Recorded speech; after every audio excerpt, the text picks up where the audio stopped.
Un perfil diferente, el del trabajador que busca o bien su primer puesto de trabajo, su primer empleo, o bien que piensa cambiar y salir de su zona de confort. De ahora, en verano, al de Navidad.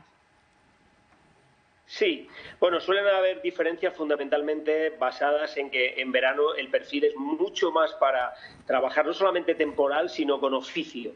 Y esto es diferente. Hemos visto en el reportaje que estáis haciendo algunos oficios que necesitan realmente de saber lo que se está haciendo, de ciertas habilidades.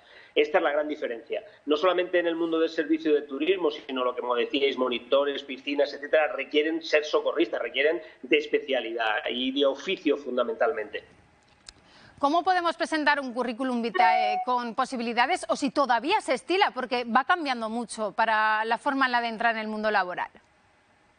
Sí, cada vez pesa menos el currículum. Pero lo que es importante sobre todo es la coherencia entre el currículum que mandamos, la reseña curricular, cada vez más corta normalmente, y la entrevista que tenemos. Esa coherencia, eso sí que es fundamental.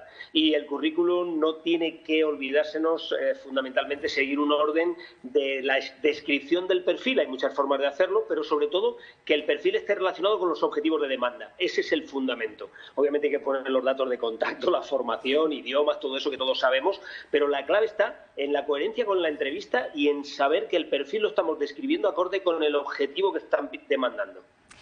El siguiente paso, si todo va bien, ya es la entrevista y donde se pone toda la carne, por decirlo de alguna manera, en el asador. ¿Cuáles son los errores que no se deben de cometer? Y Fernando, una pregunta más, porque ahora lo que también se estila es que se pregunte por el salario que se prevé cobrar. ¿Qué hay que decir? Sí, bueno, aquí hay dos posibilidades cuando se pregunta sobre el salario y luego te contesto cuáles son normalmente las faltas mayores que solemos cometer, ¿no?, a la hora de enfrentarnos a una entrevista.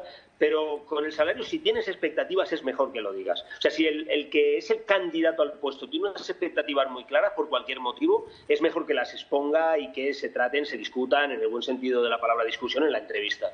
Muchas veces también es muy bueno preguntar, es decir, preguntar por el salario y bueno, y decir cómo lo vemos, ¿no?, cómo lo percibimos. Pero lo que no se puede hacer nunca en una entrevista es llegar tarde, no se debe de interrumpir al entrevistador, no se deben de hacer demasiadas preguntas, pero tampoco ninguna, equilibrar adecuadamente el término preguntas que hacemos nosotros como candidato.